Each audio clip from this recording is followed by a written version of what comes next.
اللهم صل على سيدنا محمد الفاتح لما أغلق والخاتم لما سبق ناصر الحق بالحق والهادي إلى صراطك المستقيم وعلى آله حق قدره ومقدار العظيم.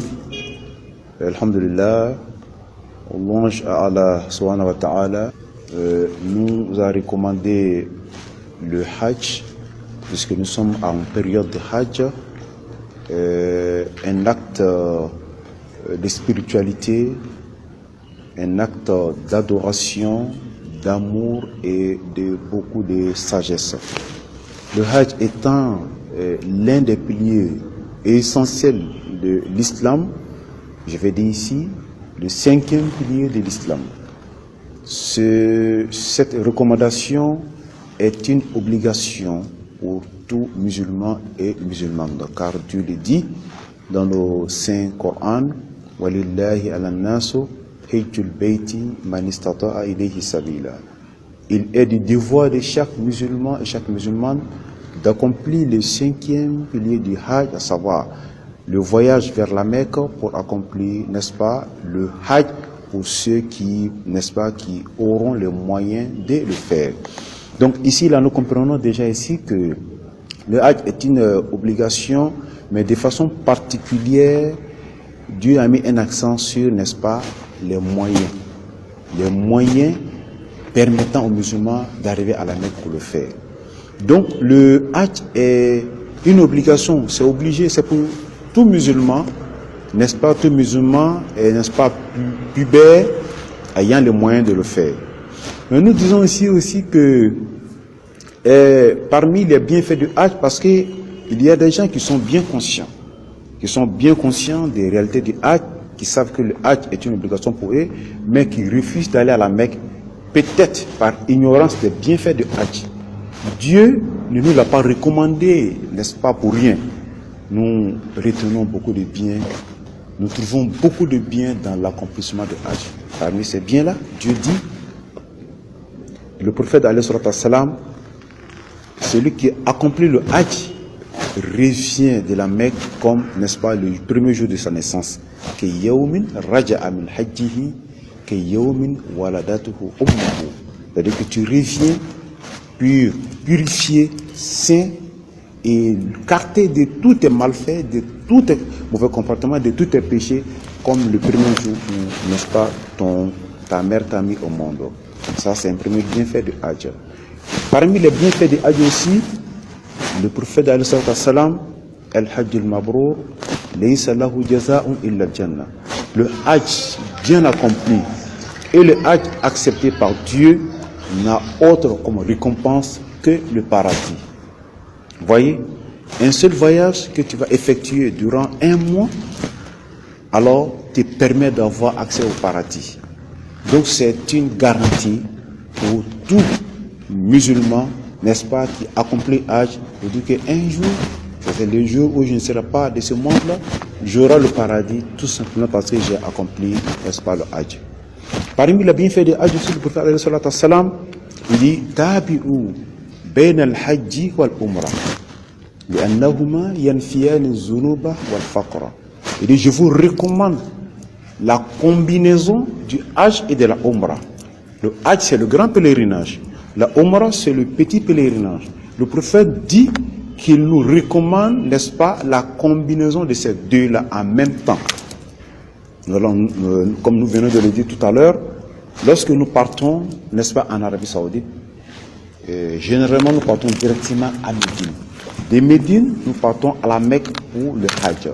Et arrivé à Zul Hulayfa, nous formulons l'intention de la Umrah à partir de Zul Hulayfa, qui est la sortie de Médine vers la Mecque. Et nous partons en direction de la Mecque pour, n'est-ce pas, la Umrah. Et après avoir accompli la Umrah, nous nous désacralisons et nous attendons, n'est-ce pas, l'accomplissement de Hajj, c'est-à-dire le grand Hajj. L'envoyé de Dieu, alayhi salatu wa salam, dit, la combinaison de ces deux-là anéantissent totalement et complètement, n'est-ce pas, les péchés et la pauvreté. Quelle que soit la dimension des péchés, quelle que soit, n'est-ce pas, la grandeur de ta pauvreté, il dit la combinaison de Hajj et de Umrah anéantit ces deux-là. Donc, partant sur cette base, le musulman est tenu, n'est-ce pas, à accomplir rapidement le Hajj.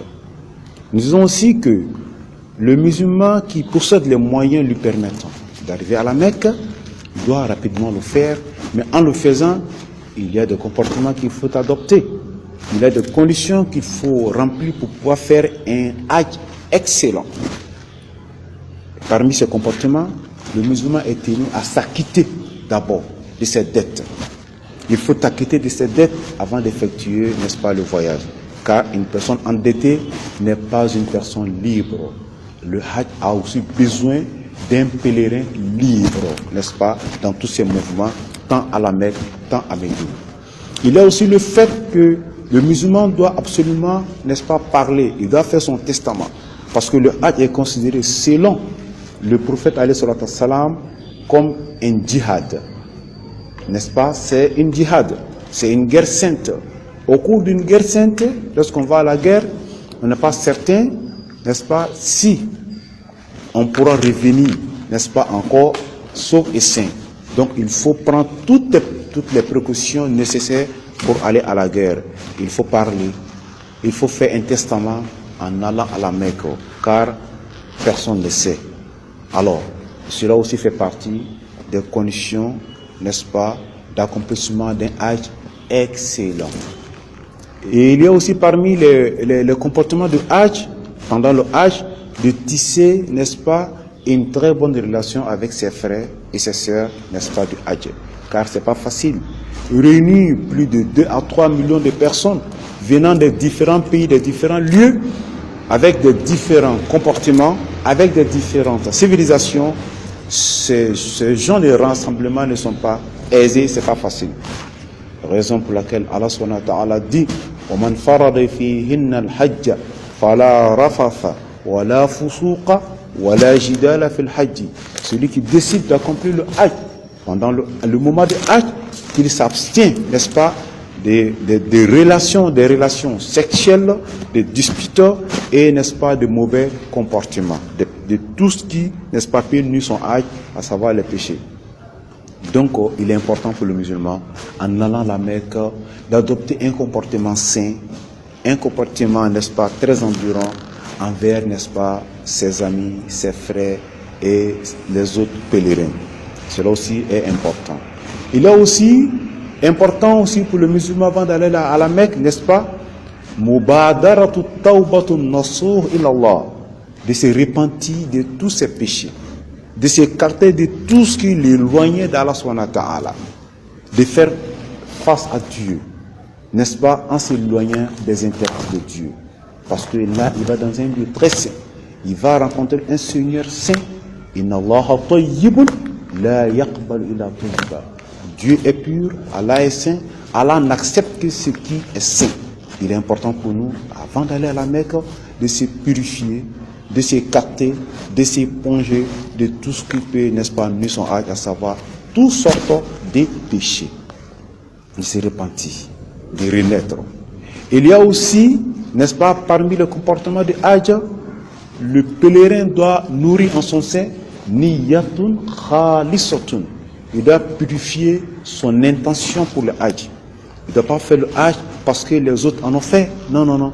Il fait le Hajj parce que c'est une recommandation de Dieu. C'est une recommandation de son Seigneur. C'est un appel de Dieu qu'il doit répondre.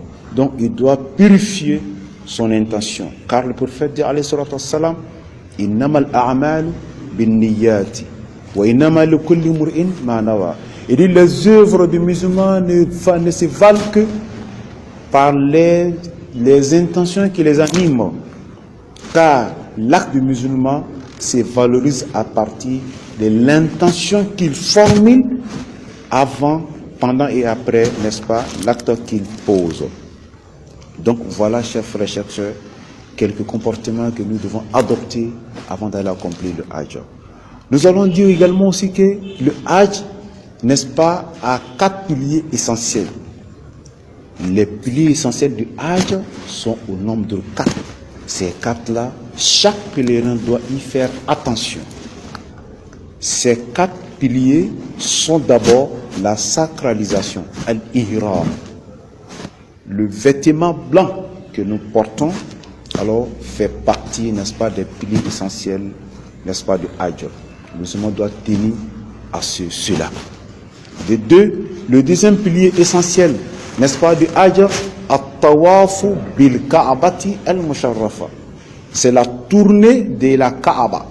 La tournée de la Kaaba est aussi un pilier essentiel du Hajj. Sans ça, le Hajj ne peut être valable. Il y a aussi as-sa'yu bayna Safa wal Marwa. La marche entre Safa, entre la montagne de Safa et la montagne de Marwa aussi fait partie des 4 piliers essentiels du Hajj, sur lesquels le Hajj, n'est-ce pas, est adossé. Et le dernier pilier essentiel qui valorise le Hajj, n'est-ce pas, du pèlerin, al-wuquf de Arafat fi yawm Arafat. C'est du stationnement, c'est de stationner, n'est-ce pas, sur le mont de Arafat, le jour de Arafat. Voilà, chers frères, chers sœurs, chers pèlerins, les 4 piliers essentiels, n'est-ce pas, qui formulent le Hajj, qui font du Hajj un Hajj accepté, un Hajj excellent. Alors, face à Allah subhanahu wa ta'ala, que tous nos candidats au Hajj, n'est-ce pas, soient des candidats pieux et sincères dans leur Hajj, et que leurs œuvres soient acceptées, tant à Médine, tant à la Mecque, et qu'Allah subhanahu wa ta'ala leur facilite, n'est-ce pas, les tâches du Hajj, et qu'ils nous reviennent saufs et sains, et que Dieu agrée, accepte toutes les prières, toutes les bénédictions qui seront, n'est-ce pas, dites, n'est-ce pas, dans ces lieux saints-là, et qu'Allah facilite le Hajj, n'est-ce pas, à toute la communauté musulmane. Wa akhiru da'wana anilhamdulillahi rabbil alamin. Wassalamu alaikum wa rahmatullahi wa barakatuh.